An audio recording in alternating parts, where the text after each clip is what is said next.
Welcome back once again, ladies and gentlemen, to the BB-Scho. As always, I'm your host, Beebs. I'm here with my co-host, Chen. We got our classic, we got the bonus episode yesterday, classic Wednesday NFL Week 7 preview here today. But before we get to Week 7, we want to recap a little bit of the Week 6 primetime games, kicking off with Cowboys in Philly last Sunday night. Any big takeaways here? I guess big. I don't want to say big takeaways. And personally, like the Eagles still look really good because as solid of a win as that was, people are like, well, the Cowboys were playing with backup quarterback. They've still been a great team this year. They have a solid defense. To go out and say like this is because I've even seen people say like, oh, Eagles are just winning because they have an easy schedule, and I would just have to disagree with that. Like just fundamentally, they beat the Cowboys in solid fashion this year. They beat the Vikings, who we've both considered a threat for sure in the NFC. And they just like again, I know the Cardinals are slumping, but like they held that offense to nothing when all the Cardinals are pretty much they. You saw the Robbie Anderson trade, like they're gunning for offense. This team, it scares me. And right now, in terms of like NFC like favorites, yeah, it's like the common pick, but it's kind of clear as day as why. Like their defense is solid, their offense they can do whatever they want. That AJ Brown trade was that might go down as one of the better trades I mean we've ever seen if they can just manage this contract. And I What know was it's it, a just second and a fourth, right? I think it was a second Maybe and a a fourth. Even if it was a first and a fourth, it's like what he's done to open up that Eagles offense, making Devontae Smith a wide receiver too, when in reality I think he could be a one for most teams.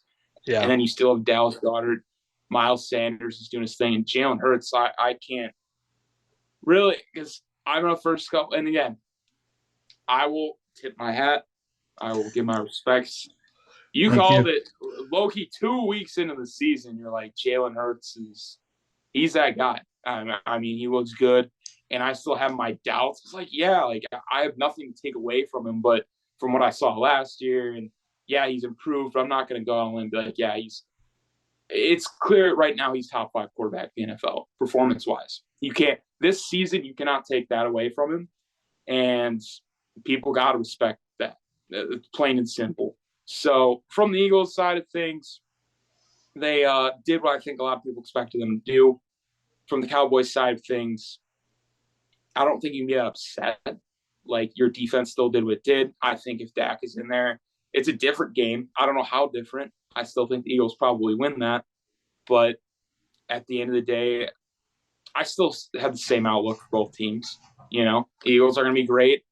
The Cowboys are going to get a wild card just because they're in the same division as the Eagles. And heck, the Giants, as bad as their schedule, like strength of schedule is going forward, we might have 3 teams out of the NFC East, which going in this season, I would have never saw.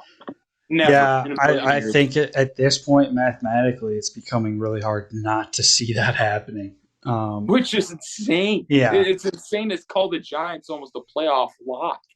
But you see the next 4 or 5 weeks, they're going to be at 9 or 10 wins this year. easily. Like that's insane to me. Um, But yeah, I do want to hear kind of your just takeaway on like just the Cooper Rush situation. I mean, does that change anything about how Look, you're viewing the Cowboys right now? I think it answers the question. I definitely was somebody who was pushing the gas a little bit on the quarterback controversy, and I'm going to stand by what I said. I think that he was performing really well, and he still is. I mean, he threw 3 picks. They lost by 9. It's not like he threw 3 picks. They came out and looked horrible, right? Like, For sure. people play bad games, and he's still, in my opinion, he's still on a great run. He just had his first bad game ever. So extremely serviceable backup, even more so than that. I think that they're going to come out and start Dak. I probably would do the same thing at this point. But I will remain in the camp that says if Dak comes back and looks like he did against the Bucs week 1, and he struggles, um, I'm going to come back to raising the question. What do we Well, you're going to be in the game against what we all agree is a top 3 team in the NFL by 9 points. They're in your division. You're 4-2 now. And that was your first loss with the other guy. I think it's worth the debate, assuming Dak comes out and plays bad. If Dak elevates the offense, no question, he's your guy. You're paying him the big bucks for a reason. But and on the Eagles side of thing, I don't have much to add. Honestly, the Eagles, they look incredible. I'm a big Jalen Hurts fan right now. I think the playoff performance questions still need to be asked, but at the same time, the guy's in like his second year starting, so like, he lost one playoff game. Like it's not like you have like Peyton Manning esque like 5 to 7 year buildup of playoff losses with Jalen Hurts. Like he's too young for that conversation, in my opinion. So yeah, I come January, I wouldn't be surprised. Eagles are the 1 seed. Giants are in the picture. The Cowboys are in the picture. That doesn't leave much room for the rest of the NFC.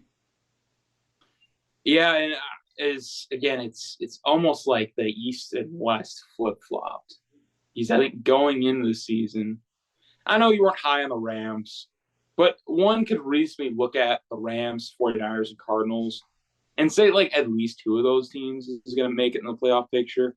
It's probably going to be whoever gets the division, which I would assume be the 49ers. And it's like, then you got the rest of the division winners, 3 teams in the NFC. I think the other wild card is probably going to come from the North, as in who wins the division, Packers or Vikings. Other team gets the wild card. Don't think I'll say this. Is going to get anything. I'm going to say this. Don't count out Atlanta. I'm going to. And I know we're going to say I'm not. I'm going to. I think they have. I think they legitimately might have a chance to win the division. To beat, if Tom, like, it will. I'm not going to say change my view of Tom Brady forever, but I just personally, I don't like. It just seems like, the record doesn't say that.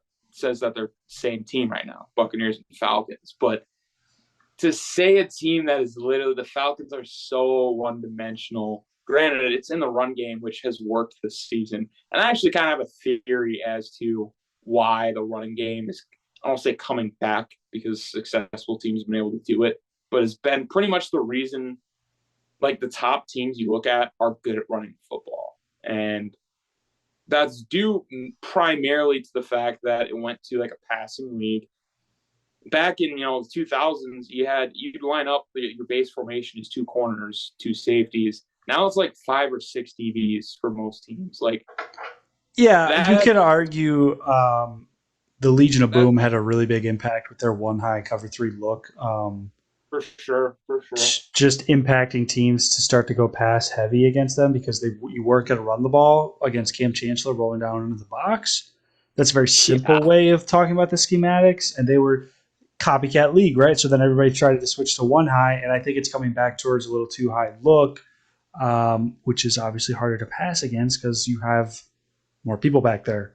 I mean, you look at the Bills literally beat the Chiefs, dropping 8 guys in coverage and signing Von Miller so they can still get a pass rush. It's the old Giants beating the Patriots, right? If we can drop 7 guys in coverage and rush 4, we're going to beat Tom Brady. And that remains true for Josh Allen. That remains true for Patrick Mahomes. Defensive schemes honestly have way more of an impact on the game you're watching than anybody realizes. And that's why teams like the Titans have seen success. That's why teams like the Falcons are seeing success. And that's why this whole running back by committee thing is really taking over, because people have realized we don't need – it's less about the running back. It's more about the offensive line and the scheme behind it. For sure. It's the idea of creating the misdirection, getting the defense as spread out as possible, so when you hand that ball off, you just got less guys to go through. If you look at the Falcons, last week, it was like 4 or 5 yards in a cloud of dust, and they won 28-14 against the 49ers. Like, that philosophy works if you are actually getting that 4 and 5 yards every time. And so hats off to Arthur Smith on being able to develop that philosophy, especially in the sense that no one looks at Marcus Mariota as like, yeah, this guy's in danger of going for 300 yards. If he goes for over 200 yards, it's a No good one day looks for him. at Ryan Tannehill that way. No, yeah, exactly. It's like, so if you get that scheme figured out, you get that, system and play call, like you get that running for you, it is very tough to stop it. And we really even see that with the Giants because Yep. Daniel Jones is more, I mean, you could say it's going out on a limb, but in terms of what I've seen, he's a more talented passer than Mariota and Tannehill both. And I think that's why the Giants are 5-1. Because Saquon Barkley is the elite running back. It doesn't matter who he's throwing to. When he's hitting guys, they're wide open because at the end of the day, you just have to crash in the box. You have to try and stop Saquon, otherwise he's going to eat you alive. So I think that's definitely going to change, especially my picks this week.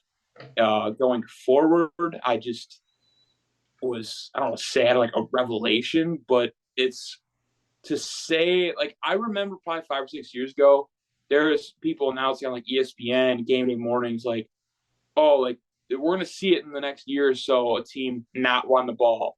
Like it'll be just passing completely. No, that'll never happen.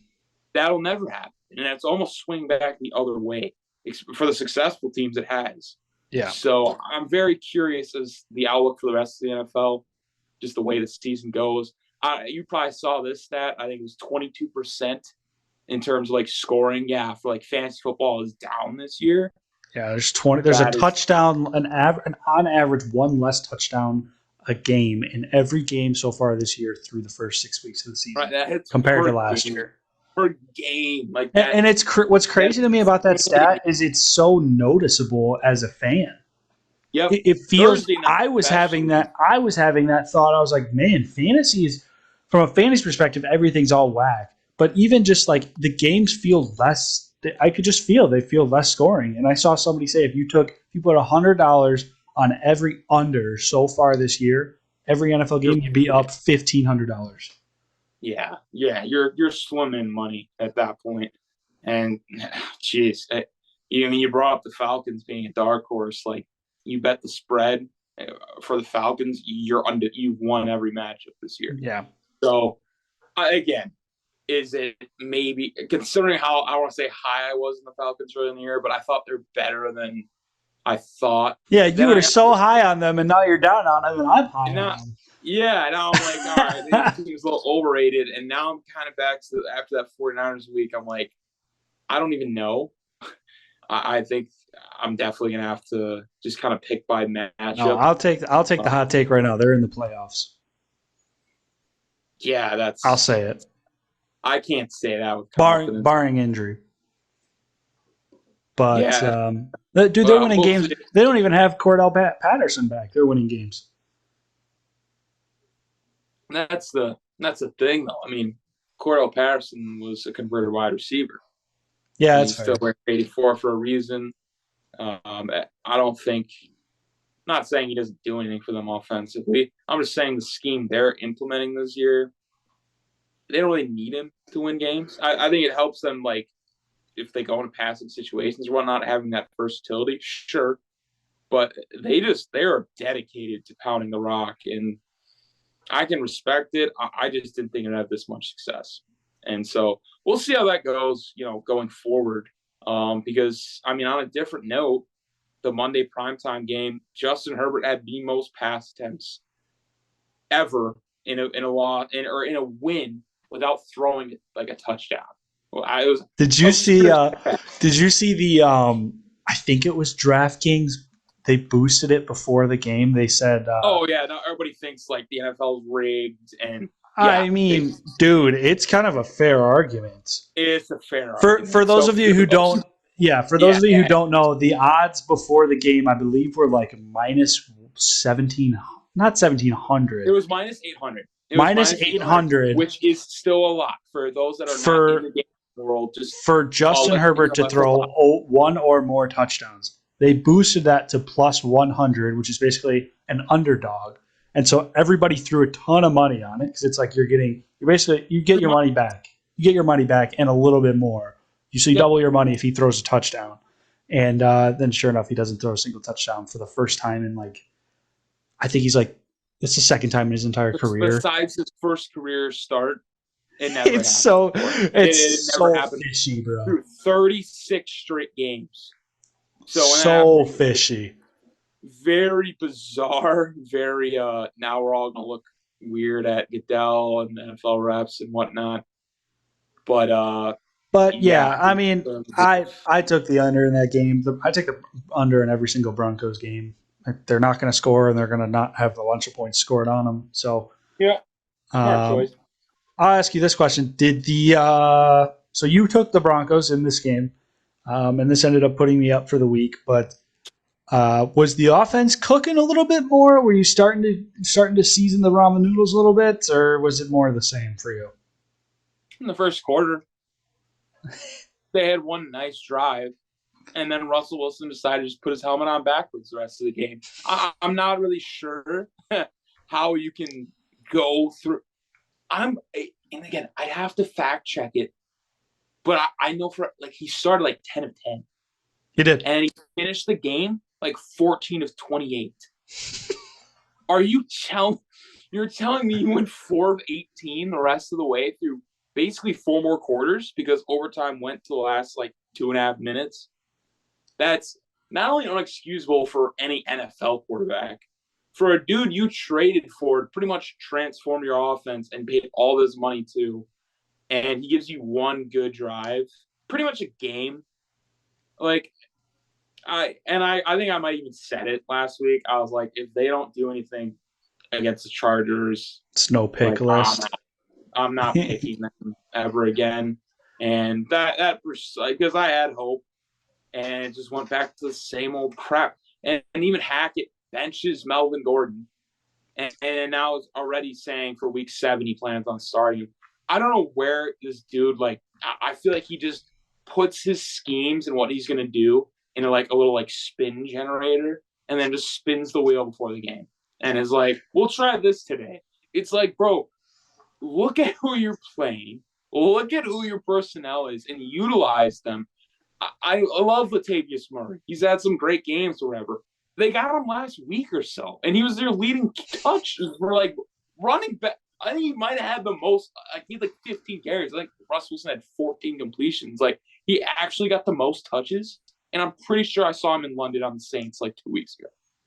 Like that is so beyond just like bad coaching. It like really questions me. How do they go through this hiring process? Like, do you just, well, he was the Packers OC. They got Aaron Rodgers, LaFleur. Packers are a good team. We'll take them. Like there has to be more to the process than this because, like, I've seen nothing at all inspirational about the Broncos. I was hoping I'd see something other than the first drive on Monday night, and I didn't. In a division game that, again, I felt they kind of like needed. Like, yeah, the Chargers kind of needed it too, but the Broncos' expectations for this year were pretty astronomical given what they really are. And honestly, their defense is like really good. Like, it's such a waste of like a really talented defense that I don't know, man. That's really all I gotta say on the matter. Is like, good for the Chargers. Still not like complete. They seem like the same team every year, where there's like middle of the pack AFC. I don't really know how that keeps happening, considering their roster. I feel like it's better every year, but that's probably a coaching issue as well. But yeah, I would love to hear your thoughts on the situation. I feel like they're probably similar. It's just in the matter of like Russell Wilson. I hate to say he's just bad. I don't know what happened, but he's actually bad at football. I think Playing, honestly, my take is this: is I already wrote off the Broncos prior to this week. Check the receipts. I literally said I won't be picking this team again unless they're playing the Texans, especially when they're a week playing too in the late. division with the Chargers. Like the game was way closer than I thought it would be because that defense is good. The defense is really good. Pat Surtain is really good, and it's not just him. And the offense, I don't understand it. I really don't.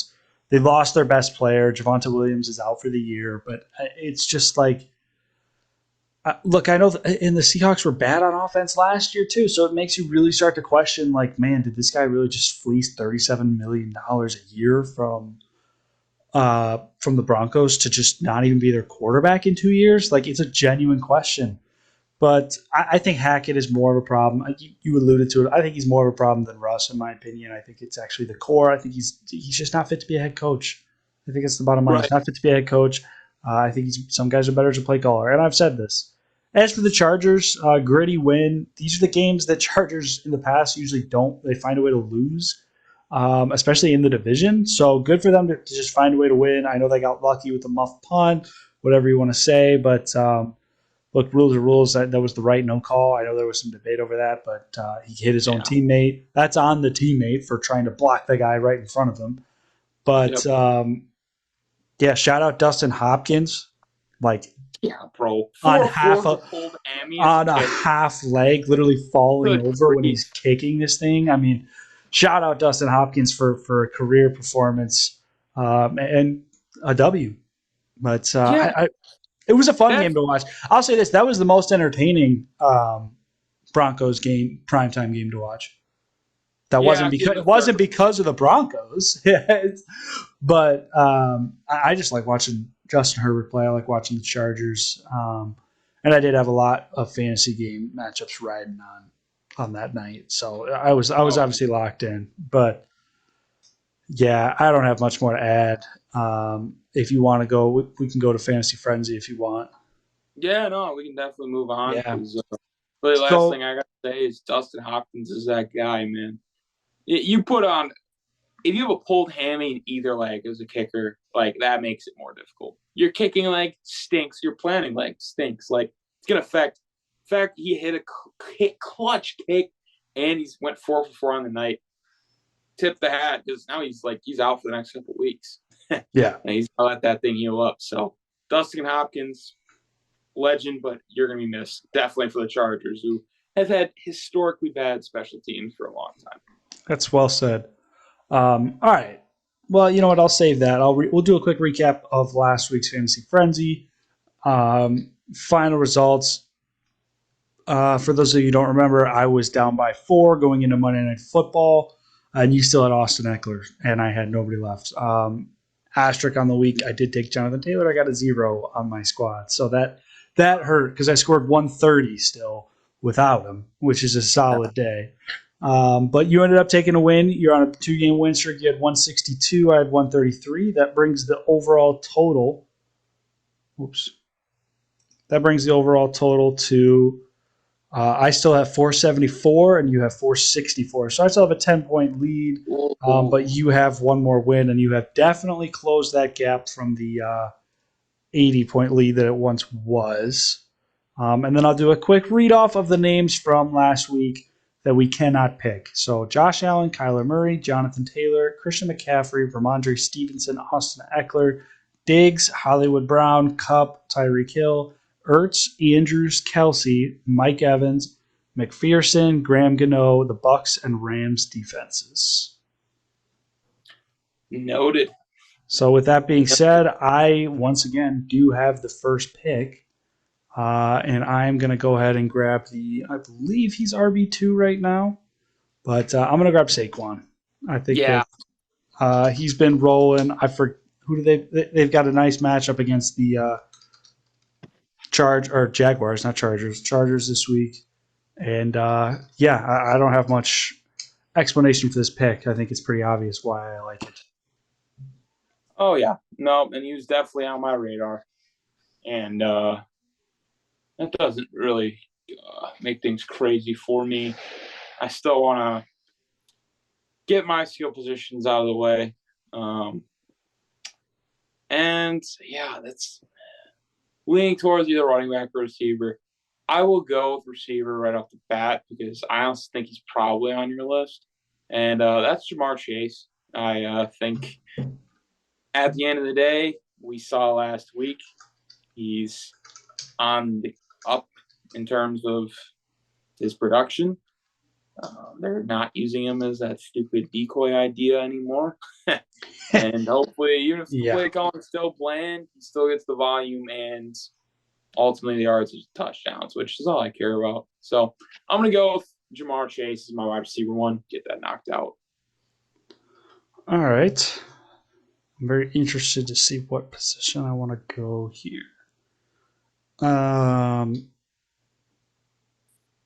I'm thinking between running back and receiver here. Obviously, Tyreek is off the board, but he's had a good string of weeks here. And I believe Tua's on the comeback this week. So this might be a little bit early. It might be a little bit of risk, but my wide receiver one for the week is actually Jalen Waddle. Model. He's got the connection with Tua longer than Tyreek does, and I think that that's going to mean something. And Waddle was putting up numbers until Tua went out. So I think his floor is obviously low, but I don't think it's that low. And I think his ceiling is obviously he's always been a big boom bust player, and I'll take the risk. They have a favorable matchup as well against the Steelers secondary, which is very hindered right now. For sure. And it's a solid pick. Yeah, because Waddle, he's on that level of Tyreek Hill. Like, he booms. It's a lot of points. I'm going to go for some consistency here. I do think Jamar Chase is as consistent as he can be. Like, he'll get points. Definitely more of a boom guy. At the end of the day, Derrick Henry always gets his touches. I'm going to lock him in as my running back one. That definitely means I'm probably going to have to look for somebody more of a boom candidate for my RB2. But at the end of the day, he's good for probably like 15 points baseline. I mean, that's just who Derrick Henry is, if he doesn't get involved in the passing game. So that's my selection. All right, I'm going to grab my wide receiver 2 here. He's got a great matchup. I was hoping he'd slide it. Probably should have taken him before Waddle because there's a greater chance he would have taken this guy instead of Waddle, but live and learn. The Niners play the Chiefs this week. They've been giving up a lot of points to wide receivers. They got shredded by Diggs and somebody else. I'm going to grab Debo. Yeah. I'm going to grab the wide receiver 1. And he is due. He had a great game against the Was that the Broncos? It might have been the Rams, actually. It might have been the Rams. George Ramsey had a great day. Last week was definitely quieter. He was quieter, and Ayuk blew up last week, and that's why I think that Debo's due here. And favorable matchup against that Chiefs secondary, which means they're probably going to be playing from behind again, or at least in a shootout. For sure. The 49ers will need to throw, and that'll definitely impact some of my picks going forward. But I would like to knock out my RB2 here. And this is it's really funny bringing this up. Granted, it's not on the show, but before the show, we were talking about, Fantasy Frenzy. I mean, when are we really going to pick Thursday night, guys? But due to the fact, and I'm not going with the Cardinals, I learned my lesson. Nobody's getting taken from the Cardinals. They're not even on my draft board at all. Probably for the rest of the year. But in terms of tomorrow night, from what I've already seen, I believe the Saints have it's Michael Thomas is out, Jarvis Landry's out, Troutman's out. They're already hampered. Kamara's still available. And so in terms of volume, he's a dude that, given him touches and the fact they don't really have a choice but to just feed him, like I mentioned, Latavius Murray is over with the Broncos now. I'm going to go with Alvin Kamara as my running back 2. And I think that's a dynamic duo in the 1-2 punch with Derrick Henry and Kamara. So we'll lock out the running backs for now. But I am curious as to who you are taking next with your selection here. Let me double check here. So I've got 2 wideouts. 2 wideouts. You're locked in at running back. I'm going to grab my RB2 just because you could grab him for your flex, and he's my favorite play of the week, actually. The Raiders play the Texans, and Josh Jacobs right now is the RB7. I believe he was top 5 before the bye week. And the Texans are the 32nd ranked team against fantasy running backs. I think this is a no-brainer. He's been getting touches. They're going to blow him out, in my opinion, which is going to lead to more touches. So I'm going to grab Josh Jacobs. I don't even need to explain it more other than just incredible matchup, and he's been really solid all year. Wow. And yeah, to be frank, I mean, when you started that off, I heard Texans, I thought you were going Dameon Pierce. But No. that is, in terms of game flow, a very solid pick. And man, I hate being that guy, but I also love being that guy. And I'm Where gonna does that even? piggyback off this. I don't even know what that means. That's again just saying nonsense that means nothing. Um, they're gonna get out like we both, are agreeing to a solid lead. How they get there, I haven't seen any disciplinary action for Devontae Adams, and kind of like that idea of him and Jamar Chase. I could see both of these guys going for over 20 points. Granted, I'm really banking that Devontae gets that for like the first half, because I think second half is going to be Josh Jacobs' half. Really time to shine. But yeah, I'm gonna roll with Devontae, even with all the turmoil and whatnot going on, and we're gonna lock out the receivers here. It's a solid pick. That's a solid pick. So I'm torn between. I don't like a lot of wide receiver matchups this week to play a third one at flex. However, I'm torn between two more guys. One's a running back, one's a wide receiver for my flex spot. And I don't know which one I'm going to take, so I'm just going to take a different position and continue to think about it as this goes on. With that being said, I'm going to grab my quarterback here, and I'm going to grab Justin Herbert. He's home against the Seahawks. They're the 23rd ranked defense against the pass, and I think it's a solid pick. I think he's due for a couple touchdowns after not throwing one last week. So I think that offense has been rolling. Eckler's been unlocked. They're close to getting Keenan Allen back. I don't know if he's back for sure yet, but regardless, they've been rolling, and I'm confident. So I'm gonna grab Herbert. Can't argue with that. Again, like when we say guys are due, especially after last week, he's due. I could see 3 or 4 touchdowns from him. So I guess in that sense, I mean, I was already leaning towards who I was going to fill up my flex with. It's just a matter if I want to go running back or receiver. It's a, And that's, as dumb as that's, I mean, listen, last week it was 2 tight ends. So if you're like, well, who else is going to be running back receiver? I could pull a tight end, you know that. But this week it's going to be a wide receiver. And again, we're just going to keep going with this theme of they're due. CeeDee Lamb is due for a big game. I understand Dak may or may not back this week. And this honestly might be a pick I might have wished I used next week when Dak is back and they're throwing more. But ultimately, like Cooper Rush had probably the worst start of his career, and they still kept it close. I think that's my bottom line thing is Cooper Rush should bounce back. CeeDee Lamb is going to keep getting his touches. And I think it's a solid flex pick. There's definitely some other names I was considering. That's for sure. I know you still got your flex, so I'm not going to say them yet, but I'm gonna grab my flex here just because I think you've made this decision for me. I think I'm gonna play it safe. I'm gonna go with the guy I know is gonna get touches here. And you talk about being due. The Bucks had a really bad loss the last week, and if I know Brady, he's gonna come out and he's gonna run the ball a lot to take control of the game when they need a win. And that means that Leonard Fournette is going to have a good game. He has a very favorable matchup against, let me find it again because I had it written down and now I can't find it, Carolina. The 25th ranked defense against the run and a terrible team. So it's going to be a blowout and they're not going to be throwing very much. So maybe not a blowout, but you get my point. They're going to be up and they're going to be running the ball. So I'm going to grab Leonard Fournette here. I think this is the safe play and I'll tell you later who I was looking at here. It was a wide receiver, but yeah, I think it's the safe play. Was the receiver potentially Amon-Ra St. Brown? No, it wasn't. Are you gonna?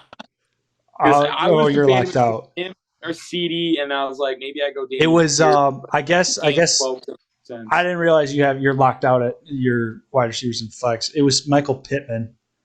Because he blew up last week, and then they're playing the Titans this week, who are 31st against receivers.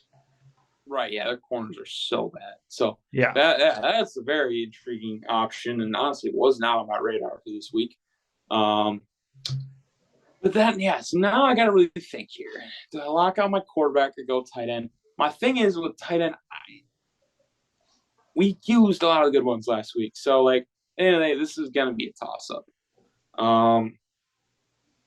And I think for the sake of, yes, Kittles was kind of back on track last week. I'm also hoping he gets just more touches than Debo because that means I'll probably do better off on the week. Going to go with George Kittle as my tight end. All And right. it's, listen, considering last week was really the only good week I feel like he's had all year, it's definitely not my most confident choice of the week. But that's kind of what Fantasy Frenzy's all about. I feel like I've had some pretty, high ceiling players in my lineup. So we'll go with George Kittle here. All right. That's interesting pick. I have to agree for the same reason I took Debo. I think it's a safe pick. I think he's finally getting used and he's healthy. So I think that's a solid pick. Because you grabbed your tight end, I have no reason to. So I know I'm notorious for taking my tight end last at this point. But I'm going to grab my defense. And the Commanders are in a weird spot at the quarterback position this week. I believe they're starting good old trusty Taylor Heineke, who is going to be rusty and playing a very solid Packers secondary. So despite the woes, I'm going to go on a limb for my team, and I'm going to take the Packers defense because they are playing a backup quarterback. And I know that this has been the year of backup quarterbacks, and I could regret this, especially because the Packers are a terrible football team. But I'll take the Packers defense. Yeah, that's a solid pick. And I'm going to keep my quarterback pick sweet because kind of slipped my mind, but I'm glad this guy's still on the board. I mean, due to a heavy bye week, Josh Allen's not available. Jalen Hurts. I took Kyler last week, which isn't even really that good of an option right now. But Lamar Jackson is still on the board. So I'm going to lock him in. He could be due for a multi-touchdown performance this week. And I don't know. It's Lamar Jackson. Like, that's as solid as it comes in terms of fantasy quarterbacks. That's a pretty solid pick. As for my kicker, because I'm taking tight end last, so I'm going to grab my kicker. I'm going to grab Daniel Carlson. He's playing Houston. I think they're either going to score a lot or get stopped in the red zone a lot. So I think that's a safe play here. I think Houston actually is like 29th against kickers this year. So always look for the green. Always look for the green. Kicker's kind of my favorite position to pick for this because it's such a I feel like there's skill involved, but I know there's not. So I'll take Daniel Carlson.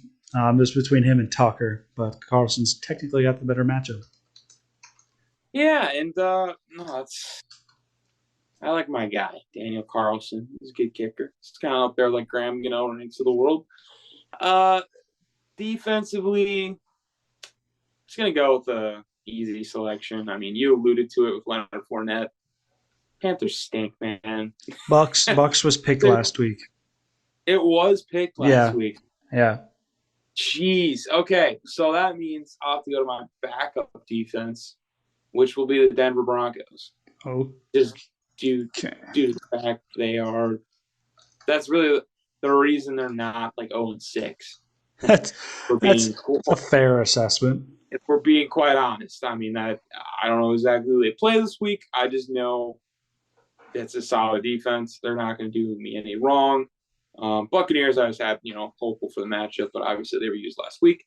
So we'll go with the Broncos, and I'll think about my kicker while you dissect who your tight end is going to be for this week. Yeah, you shouldn't be that surprised. This is my third week in a row doing something like this. Ironically enough, the Seattle Seahawks are ranked 32nd against tight ends this year, which means that Gerald Everett, with the hookup with Justin Herbert, 3 weeks in a row running the hookup, which actually hasn't gone well for me because I'm 0-2 so far. But that means that Justin Herbert and Gerald Everett are going to have a great day. And I'm going to, since Kelsey Andrews and Higby's available, but I don't, I'm mad at him for 1 point last week. He burned me in my other leagues. So I'm going to grab Gerald Everett. Solid selection, considering Everett was on the Rams for a decent amount of time. So he's definitely got that familiarity going against the Seahawks. And just to wrap up our fantasy frenzy, I'll just take Justin Tucker. I mean, All right. that's it'll give me at least by 6 points. And if I'm already banking on Lamar having a field day, Justin Tucker should get some solid points too. And yeah, that's really my justification for that selection. But I think we definitely got some interesting plays this week for sure. I think, for sure. And for those of you who don't remember, obviously, like our picks are skewed by who we took last week. So any player that was taken, we can't take any of these guys next week. We can't take any of the guys we picked in week 5. So, and for those of you asking questions, the reason the point totals are so low is because we didn't start till week 4. So we're not that bad. But yeah, with that being said, I kind of want to run you through a little more better or worse gauntlet. Agreed. I'm really enjoying this game. Yeah, this is a fun game. I'm gonna kick it off. I'll kick it off for you. All right, I'm gonna go better or worse for Romeo Doubs. You might be surprised at how. I guess Spencer, everything really depends. You know who the names are. So yeah, I'll listen, but not as optimistic as I think you believe I am. All right. Christian Watson. Jeez, I mean, it stinks to say it, but if we're just speaking objectively, I know Watson was drafted higher. Dobbs has definitely been the better receiver this year. Okay. Brandon Ayuk.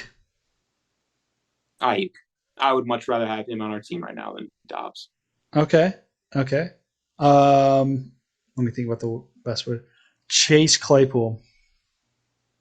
Oh, yeah. Just due to the fact, like I've seen him perform. He's 6'4". He's just not in a good scheme right now, especially the way the Steelers have been playing. I would definitely rather have Chase Claypool lining up out there instead of Dobbs. All right.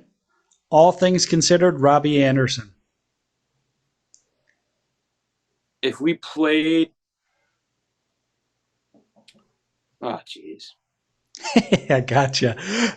you did in the sense that, yeah, I mean, if like we got him on our roster at the same time the Cardinals did, and like we're playing Sunday, he's just like he's had 1,000-yard season to his name. Really?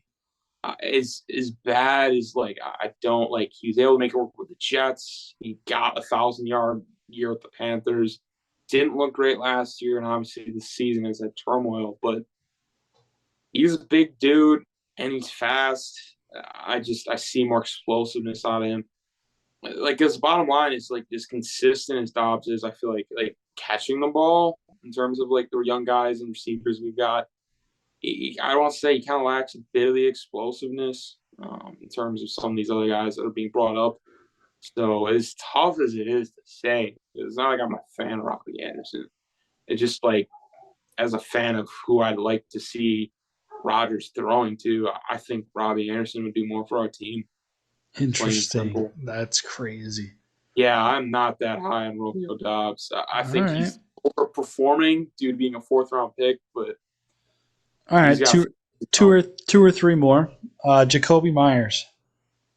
Interesting. Not even question. The fact that he's able to make it work with Mac Jones and Bailey Zappi, and again, Dobbs is Rodgers, and they can't really get on the same page every week. Myers for sure. Adam Thielen. Not even close. All right. Last one, we're going to go Hunter Renfrow. Oof.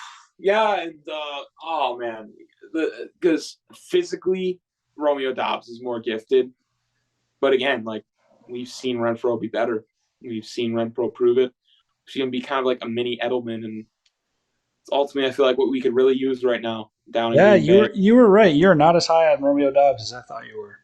Yeah, I'm like honestly looking forward to Sammy Watkins get back, and that's saying something.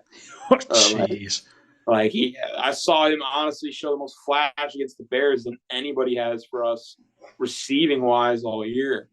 And so it's like with that level of optimism, the bar is low. And again, I'm not saying like in a year or two down the line, like Dobbs is not like he was probably gonna be a fine NFL player. The fact that he's a fourth rounder, he's getting Yeah. playing time. It's just like I remember Devontae Adams' first season. I thought he was crap because he kept like dropping the ball and whatever. Like, but it's like, well, they're a rookie receiver. Like they got growing pains and whatnot. So I'm not like writing him off. It's just like if we're talking like this season, like guys I'd rather have like just better or worse. Yeah, he's a lot lower than I think probably a lot of people that people are looking at me probably sideways with some of the Robbie Anderson takes and whatnot, but like Rodgers doesn't throw to him when he's wide open as is. I mean, you saw it in London, and so like that trust isn't there. It's clearly just got to be an experience issue. That's a solid take. Yeah, and I'm gonna be as realistic as possible. You know, if I was a biased Packers fan, I would just go Robbie Anderson Romeo Dobbs every single right of the way. But now I'm curious. I like this rookie kind of, page run. I will run you back with let's go with Dameon Pierce. Oh boy. Right? I am very high on with, Dameon Pierce. All right, better or worse, David Montgomery. Dameon Pierce. Okay. Montgomery struggled this year, surprisingly. A little bit. Yeah. No, he definitely has. So far this year, better or worse, James Robinson. Oh, man. Right now, Dameon Pierce. I think Robinson came out hot, and ETN's kind of taking over the backfield slowly as the year goes on. So I'll go Dameon Pierce because he's bell cow. And he's their guy for sure, which to me speaks. Yeah, no, that's definitely a solid way to put it. We'll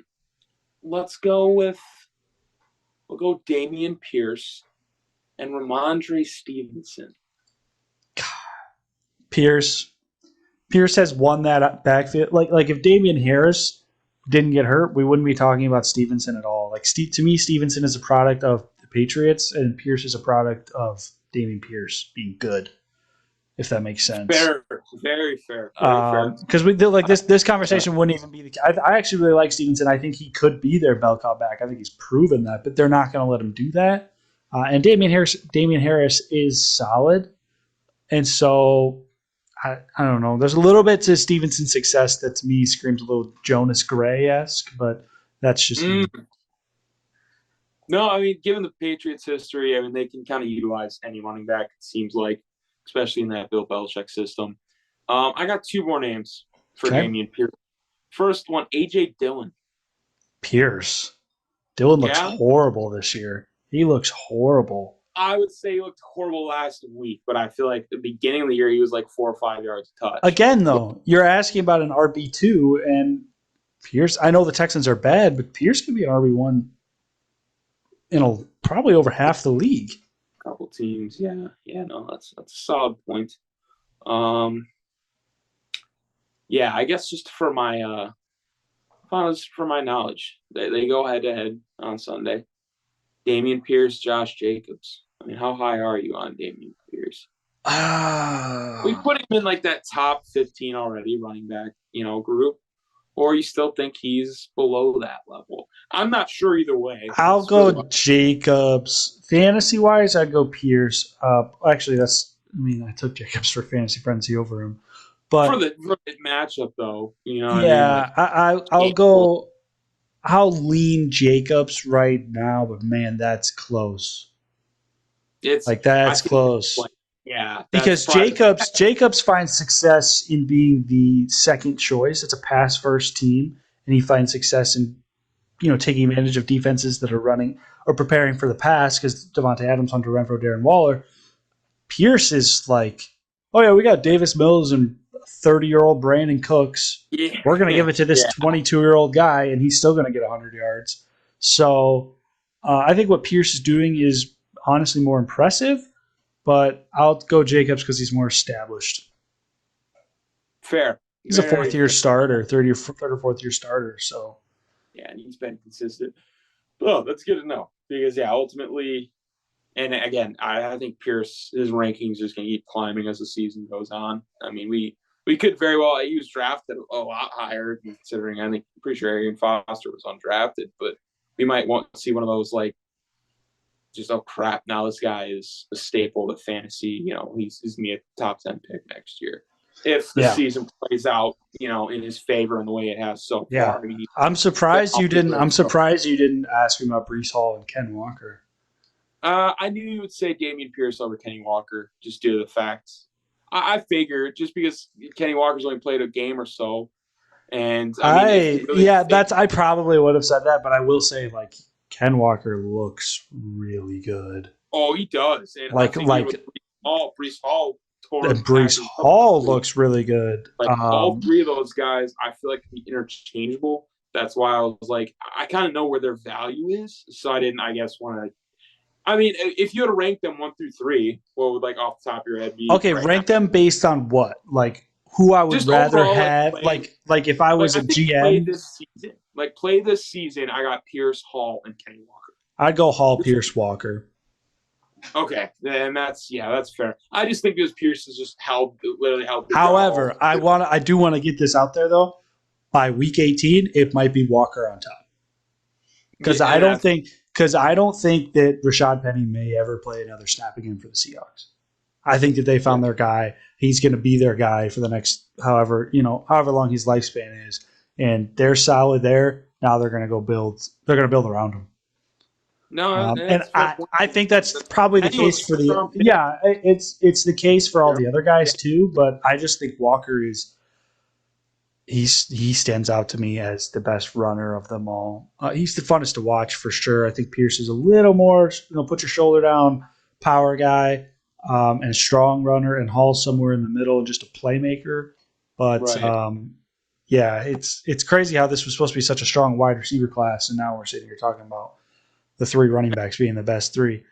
But yeah, we alluded to it earlier on the show. Like it's becoming more of a running league than I initially would have ever thought, and it's definitely swinging back that way. So I think that's very good gauge on where Dameon Pierce kind of ranks among the NFL in terms of running backs. I don't know if you had any more for this exercise, like names or whatnot, but I don't. But I'll say this: send in suggestions. Reach out, Twitter, TikTok, Instagram, DM us if you want to hear us do better or worse for somebody you like, a guy you don't like, something like that. So we're all open ears. We'll definitely do it. But if you're good to move towards Week 7 predictions, I am. Yeah, I think there's definitely some matchups that need to be covered. We got some. All right. Some of the best teams on bye this week, but yeah. Starting off, Saints Cardinals tomorrow night, Thursday night football. I hope we get more than one touchdown for the first time in 3 weeks. But who you got? Cardinals only due to the fact of injury. I literally changed this pick like 2 hours ago. I was going with the Saints for sure, and then I saw the laundry list of just guys that weren't going to be suiting up for them. Would still not be shocked if Cardinals blow it, but then at that point, like Kingsbury needs to be on the hot seat like immediately after this game. I'm talking like he needs to be out before the season concludes if they are 2-5 to begin this season. That's very fair.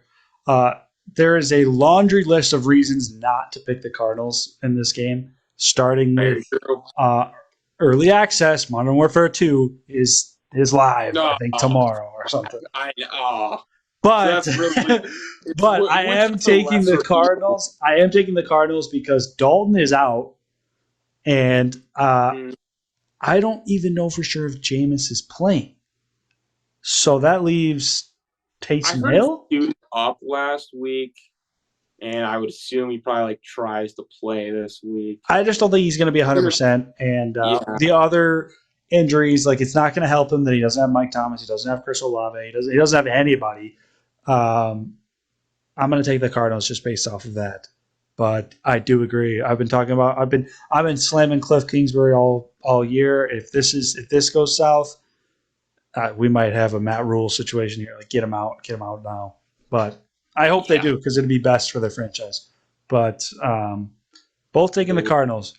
That leaves us first into the noon games then. Browns at Ravens. Ravens. I mean, it's at Baltimore. It's very tough, especially what happened last week, for me to take the Browns with any sort of confidence. And even fantasy frenzy, I'm really expecting the Ravens to have a big day. So I saw something this week. I kind of put into perspective the Browns for me right now. I feel like at least I definitely have been overrating them. They're 2-4 with wins against the Texans and the Panthers. yeah, that's as basic as it gets. So how good really is this team? Because they just got rolled by the Patriots, and I just don't think they're very good. I got to be honest. I think they're a lot worse than people are realizing. Maybe I'm just behind the eight ball. But yeah, with that being said, I'm going Ravens. They need this win, and it's at home. So Yeah, gotta respect that pick. here's another layup for you: Buccaneers at Panthers. I mean, yeah, we say a layup, but Buccaneers lost to the Steelers last week. That's fair, but I'm still taking that. I know you're still taking the Buccaneers. So if there's an upset I'm picking, it's not going to come from the team I think is the worst in the NFL right now. So, yeah, we're going to stick with Buccaneers. And, yeah, I don't see Brady losing two games like this in a row. I just don't see it. I don't either. I'm rolling with the Bucs. How about Falcons in Cincinnati? This is your team. I know. I could totally just be the Falcons guy here, but I'm not. I still like, and honestly, if they go into Cincinnati and beat the Bengals, I'm just going to have to look at this team differently, plain and simple. After beating the 49ers and then they move on and beat the Bengals, I will have to reassess how I evaluate the Falcons, but I like how Joe Burrow performed last week. I think there's even some added pressure coming kind of back to his hometown, if you will, with Jamar Chase. So I think the Bengals win this one pretty steadily. But I'm curious to hear your thoughts. As previously stated, I am very high on the Falcons right now. I think I've made that very clear. With that being said, I think Cincy's rolling and Cincy's peak is AFC champion. And that's not where I have the Falcons might be in the playoff picture, but that's them at their best. And Cincy at their best is way better than that. So Yep. I'm gonna go Cincy here. I'm very tempted to make this my upset pick of the week. I might even come back and switch it, but I'm about 70% on Cincinnati.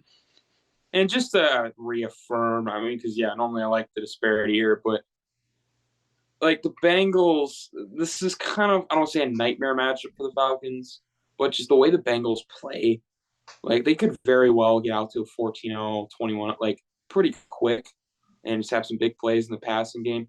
And the Falcons throw.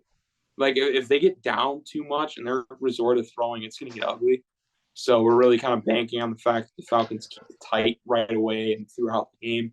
And that's just something I don't want to bank on, especially they've shown at times this year and especially proven to be a viable team. I just, like you mentioned, it is really hard to pick against the Bengals right now, especially when they're rolling. So we'll roll with that. Yeah. I think that, like I said, 70% of the Bengals, I just wouldn't be shocked if the Falcons win this game. I got to be honest. I'm picking the Bengals, but I think I'm higher on them than you are, and I'm higher on this upset. But we can move on. Here, Lions at Cowboys.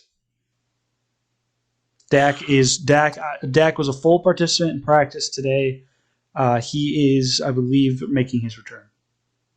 It pains me that I have to keep picking against the Lions.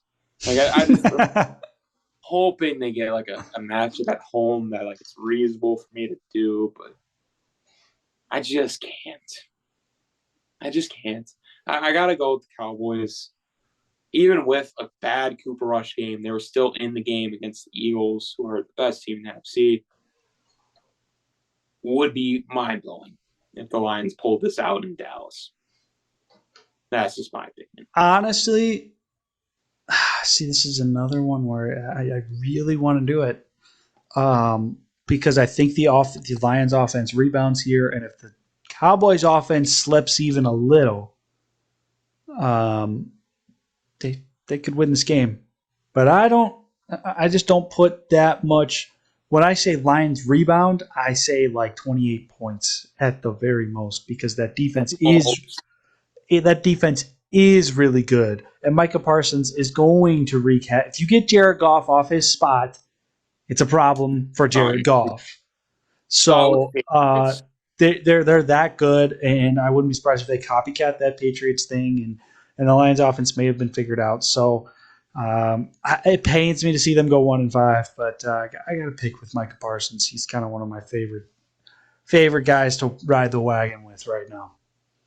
No. So here's an interesting one. We are 5 for 5 on the same page. I'll take the pressure off you a little bit. You've gone first almost every time. So Giants, Jaguars. To me, I'm going to take the Giants.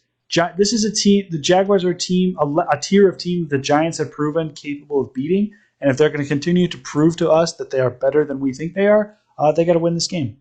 And the Jaguars have struggled against the run a little bit. And yeah, you know what? You're right about everything. But you know how I need an upset of, and quite frankly, we've had this theme this episode of like certain players are due. Not only do I think the Jaguars are due for a win, I think the Giants are due for a loss. That's the only reason I'm taking the Jaguars. There's no like analytical reason of like this team is better than the Giants right now. As you mentioned, that's why I took the Seahawks last week. And I mean, it panned out. It panned out. So that's what I'm saying. I think Jags are due for a win and the Giants are due for a loss. Hoping it works. Otherwise, the Giants are going to be 6-1, which is incredible at this point in the year, and the Jags will be 2-5, which, from what I saw earlier, especially after that rout against Chargers, I didn't expect them to be 2-5.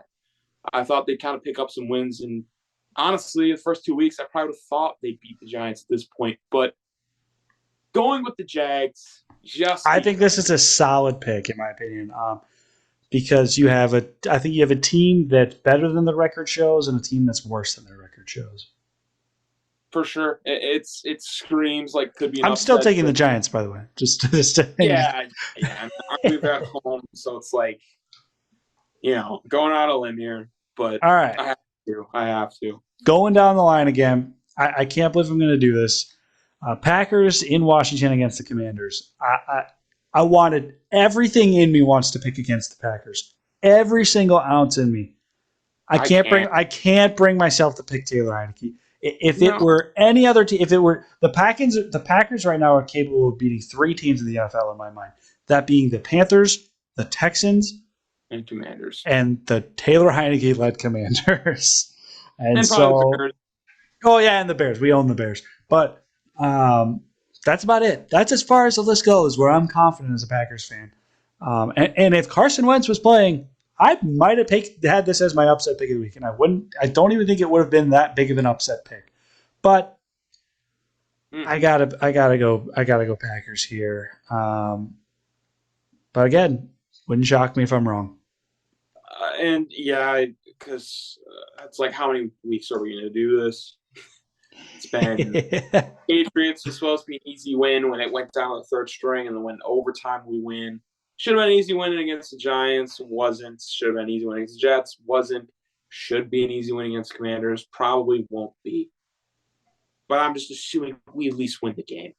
And if we don't, I might just have to just not comment on their games going forward. Like, I might actually observe the rest of the NFL and then just, like, every Packers game pick against them out of spite. Like, Well, you could do what I'm doing and just become a diehard fan for a team that has no chance of going to the Super Bowl, even though you picked them. Yeah. I mean, I just become a diehard like Lions fan or something. I don't know what the answer is, but my answer for this game is the Packers better win, and if they don't, I will say this too. I'm tempted to take the Commanders just so if the Packers win, I'm happy, and if they lose, I have another reason to be happy. Yeah, it's a very good point. Very good argument, but yeah, this is the last straw. only Yeah, he because really like. it Yeah, literally, I if it felt was last week anybody was the else, last even straw. if it This, was the Bears, I'd be seriously considering it. But this is exactly why we said a couple weeks ago, we're like, oh, Packers are 3-1. They play the Giants, Jets, and Commanders. They're going to be 6-1 easy. Yeah, we ate those words, but this was the head. I mean, the Giants are better than everybody thinks they are, and apparently the Jets are too. So maybe we just suck. But, maybe riding with the Commanders suck on Packers. paper. Here's an interesting one. You've got Derrick Henry in your fantasy frenzy lineup. Colts are going to Tennessee. Colts are really hot off of probably their best game of the year so far offensively. I'm riding with Indy. I think that was pretty predictable. They're my Super Bowl pick for the AFC, and things started slow, but we're picking up and we're rolling. So, who you got? Going with Tennessee. Just, I mean, the spite in me against your Super Bowl pick is definitely playing some prevalence here. But it's also the fact that I don't think lightning strikes twice as good as Matt Ryan was last week. I don't think he does this. I think he's more of a dome guy. Like, Well, lightning strikes twice when you're taking the league by storm. that was good. Honestly, that was really good.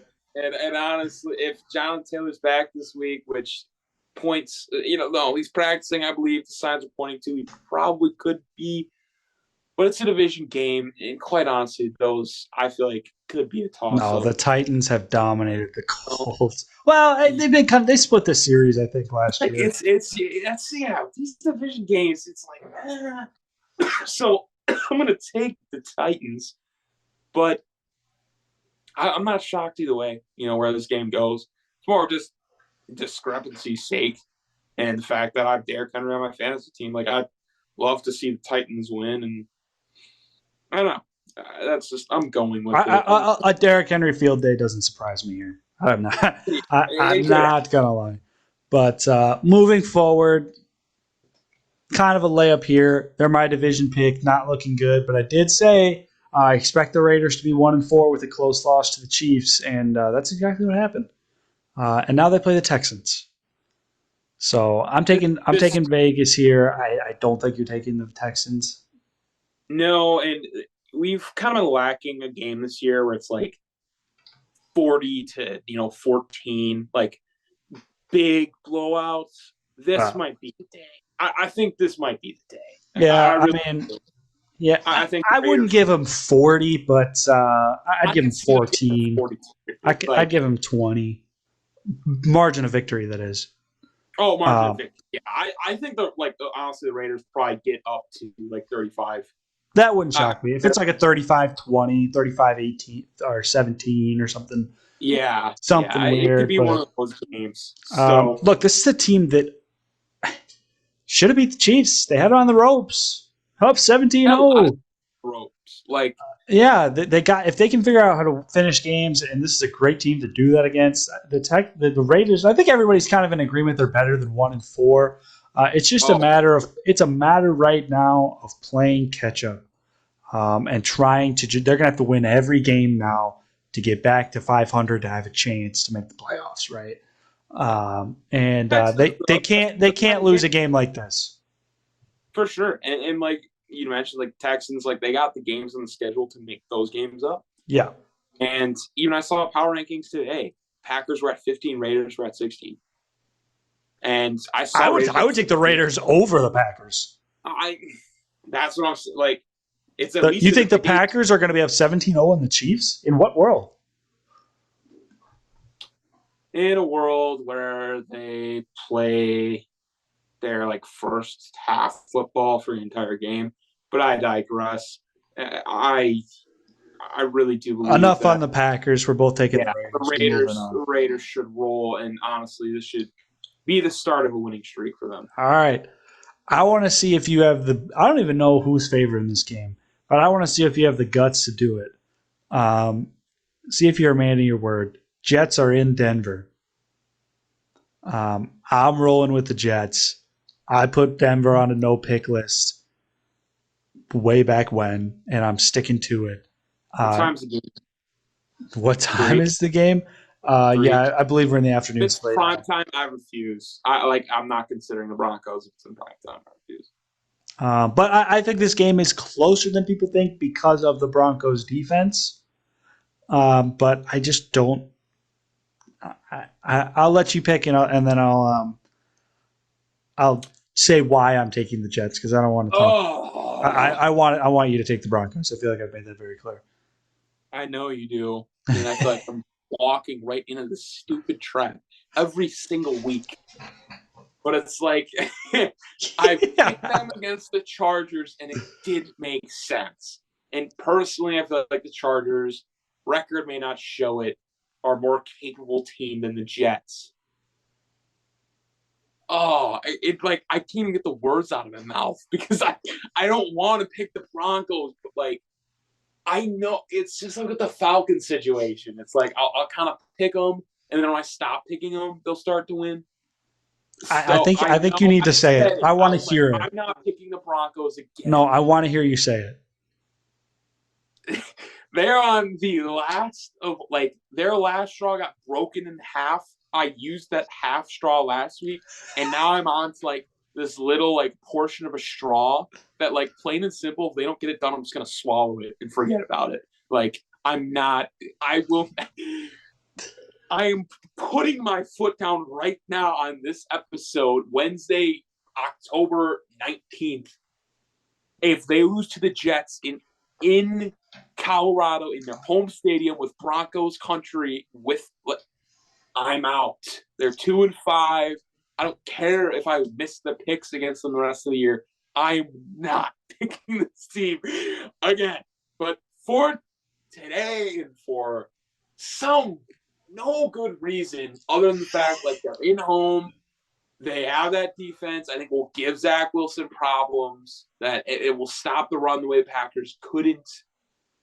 And quite frankly, like the Broncos, like if they're not gonna get something going here, I don't know what to say. I don't know what to say. Picking the Broncos, I just I want hate to every hear second. you say. I just want to hear you say a common phrase that most Broncos fans will say. Broncos country, let's ride. For the final time, I am not. We may not even say final time because honestly, if they win, then unfortunately, I'm gonna have to be actually considering this team the rest of the year. But Okay, yeah, let me explain Broncos, why. Let me explain why I tried to bait you into taking the Broncos and successfully did so. And why I'm high on the Jets in this game. It has nothing to do with the offense. Absolutely nothing. But the Jets defense is better than anybody realizes. Quinnen Williams might be a first team All Pro. Okay, he was unblockable against the Packers last week. And on top of that, Sauce Gardner is the rookie of the year. I don't know why I didn't pick him because I wanted to, but I just couldn't remember his name. So I was like, oh, I'll just take Aiden Hutchinson. He was the first guy off the board. No, it's Sauce Gardner. He is the best DB on that team. He's playing incredible. He's so good. I don't even know how else to say it. He's good. The rest of the defense is solid. And when that pairs with a god awful Broncos offense, I'm going to lean towards the Jets because as great as that Broncos defense is, I just think that if they can score 10 points, they win the game. And that's gonna win you a lot of games if all you have to do is score 10 points. yeah, quite frankly, that's kind of how I see it shaking out. I mean, in my head, I'm thinking the score, if it goes my way, is 12-10. That's like I'm so serious. At best, 15-10. I'm not expecting the Broncos to score a touchdown. I'm really just hoping that should have taken McManus for fantasy frenzy. He should be. Yeah, I don't know why he's not a wagon at this point for us. Right, because Zach Wilson, I mean, statistically this season hasn't really done a whole lot. Even against the Packers last week was just not the reason they won the game.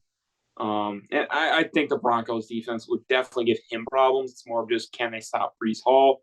I think they're more competent in doing that than the Packers, obviously.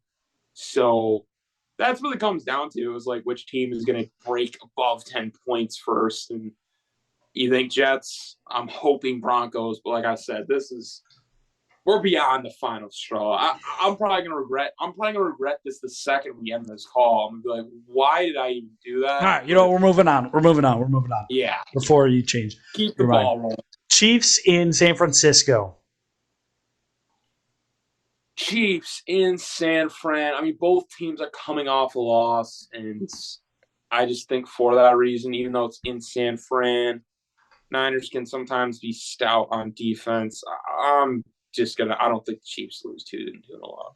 They're not going to lose two in a row, and if the 49ers sitting at 3-4 is, like, literally fine given their division. So I have to agree. I just don't see the Chiefs losing 2 games in a row, and I don't know how healthy that I don't know who the Niners defense is going to get back. I'm sure they'll get Bosa back. He was a game time scratch, but like I just don't see the Chiefs losing 2 in a row. That's the bottom line here. yeah.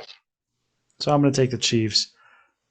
Seattle playing against the Chargers in LA.